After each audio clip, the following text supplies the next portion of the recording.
Hey, coucou tout le monde, j'espère que vous allez bien. Bienvenue en cuisine avec Brigitte. Et oui, bienvenue sur ma chaîne où on fait des recettes légères et gourmandes. Et oui, alors l'autre fois sur la recette de la butternut à la mexicaine, je vous avais promis une recette de butternut à la cancoyote. Et ben voilà, le grand jour est arrivé. On va la faire cette recette. Allez, je vous mets la liste des ingrédients et on se retrouve tout de suite.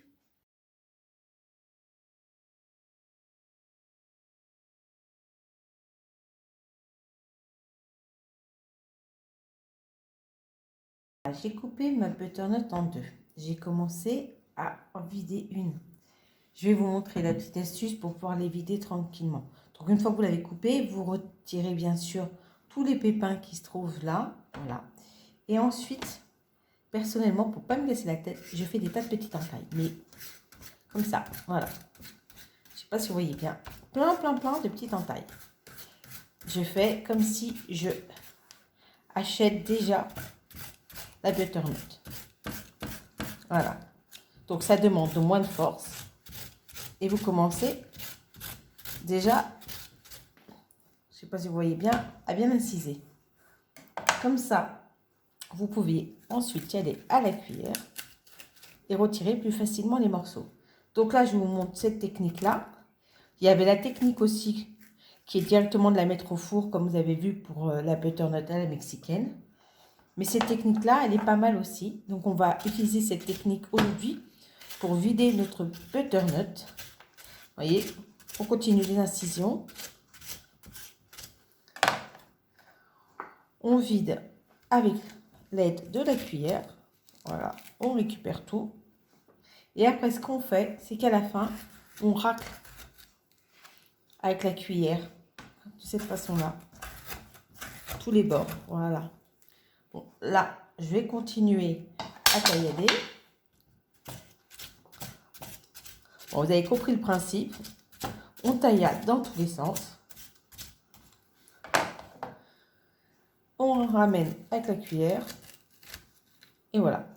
De toute façon, là, je vais continuer à taillader un peu et je vous montre après comment on évite bien avec la cuillère. A tout de suite.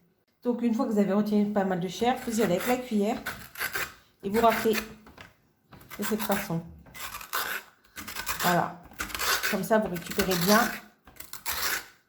au fur et à mesure, toute la chair de la butternut. Donc, voilà, on racle et on ramène la chair. Voilà. On laisse bien sûr de la chair sur la... Vous voyez, là, on a une belle cavité qu'on va bien pouvoir remplir. Donc, j'ai mes deux qui sont vidés maintenant. Bon, on va se nettoyer les mains et on se retrouve. À tout de suite. Alors là, notre butternut, on l'a vidé. Je vous ai montré une nouvelle technique. Perso, j'aime bien celle que je viens de vous montrer parce que l'avantage, c'est qu'on arrive à avoir la butternut bien cuite. Voilà. Donc là, ces deux parties-là vont aller au four. Donc, comme vous avez pu voir, il est allumé. Il est allumé à 220 et je vais les mettre pendant 15 minutes à 220 degrés.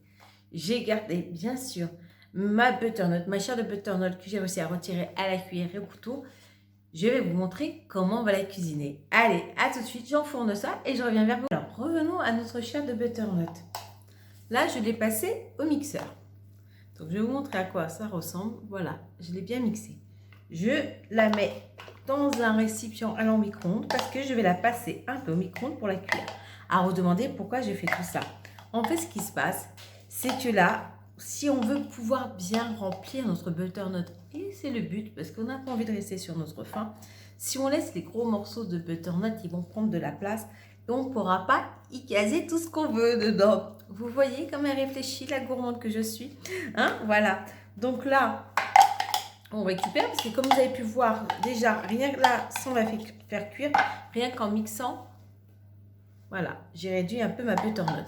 Je vais la mettre au micro-ondes pendant 1 minute 30 et on se retrouve tout de suite après. Voilà, 1 minute 30 au micro-ondes. On a une purée qui n'est pas encore avec une consistance fondante. C'est normal vu qu'elle va continuer sa cuisson tout à l'heure au four quand on va la réintégrer dans son habitat naturel. Voilà, la butternut dans son habitat naturel. Ah oui, je vous fais nature et découverte en même temps. Bon, là, ici présent la butternut au four qui est en train de se faire dorer la pilule, mais qui est surtout en train de se faire ramollir les bords pour être aussi fondante que sa copine qu'on mettra à l'intérieur.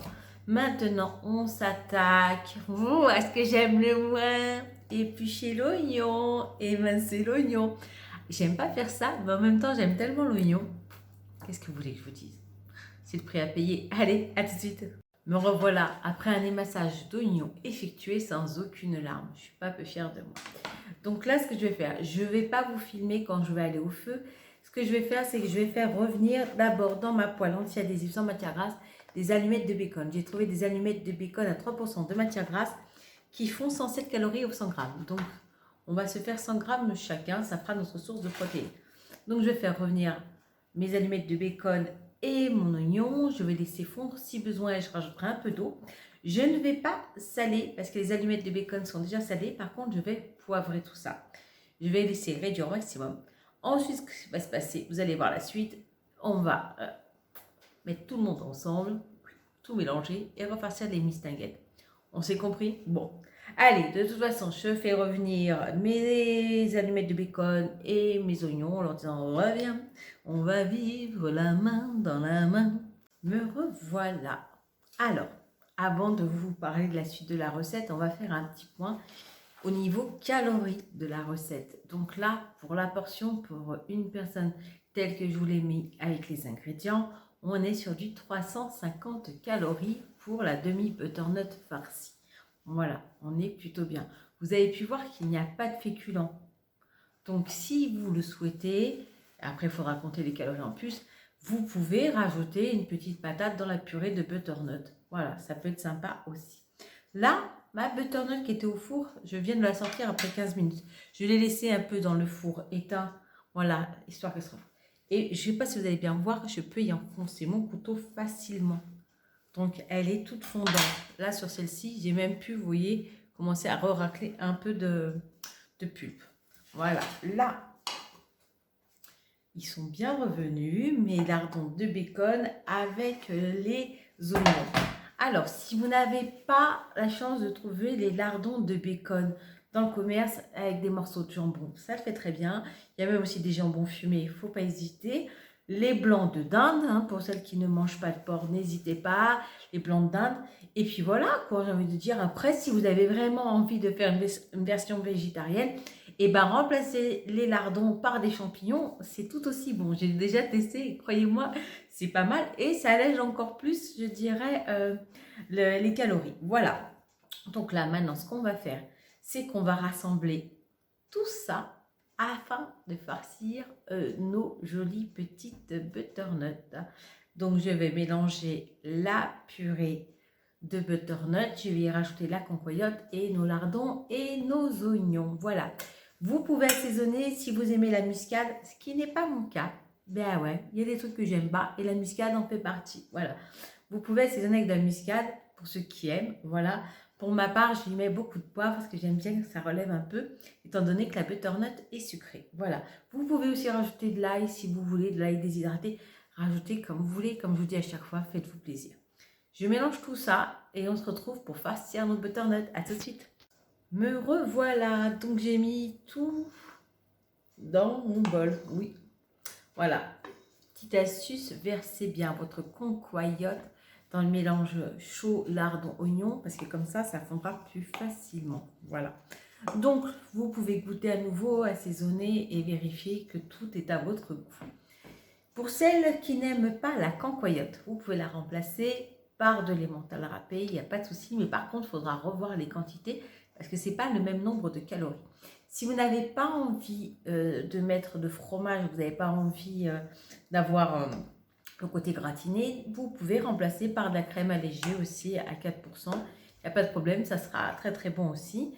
Vous pouvez bien sûr réaliser toujours sans fromage si vous le souhaitez également, ça sera bon. Il n'y a pas de souci là-dessus. Voilà.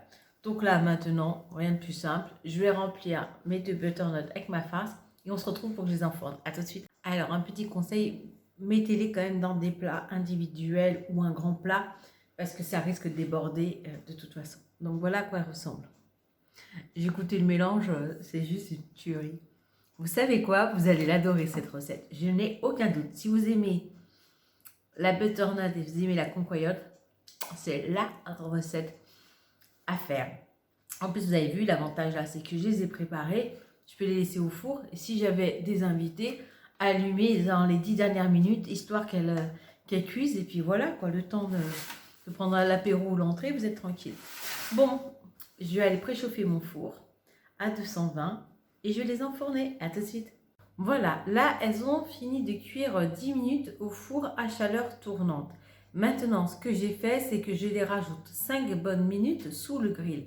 Je dis 5 minutes pour moi, mais voyez-vous par rapport à votre four et à la puissance et à la position de votre plaque par rapport au grill. Voilà, moi c'est juste histoire que ça gratine un peu.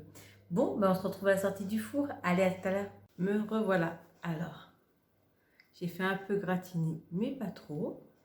Hein.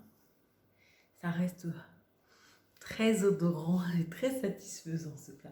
Je vais vite la remettre au four parce que je ne vais pas la manger tout de suite. Et je veux qu'elle reste au chaud. Me revoilà. Alors, elle vous a plu cette recette? Elle est top. Et encore, vous ne l'avez pas goûté. Quand vous l'aurez goûté, vous allez l'adopter. Voilà. Bon, en tout cas, j'étais super ravie de la partager avec vous, cette recette. C'est une de mes chouchoutes. Quand j'ai commencé mon rééquilibrage alimentaire il y a de ça 1 an, c'était ma recette phare et je sais que je les mangeais très très souvent. Elle m'a aidé dans ces soirées d'hiver un peu déprimantes à retrouver du réconfort dans un plat chaud et puis satisfaisant, on va pas se mentir. Voilà. Bon, en tout cas, c'était un plaisir de partager ça avec vous encore une fois.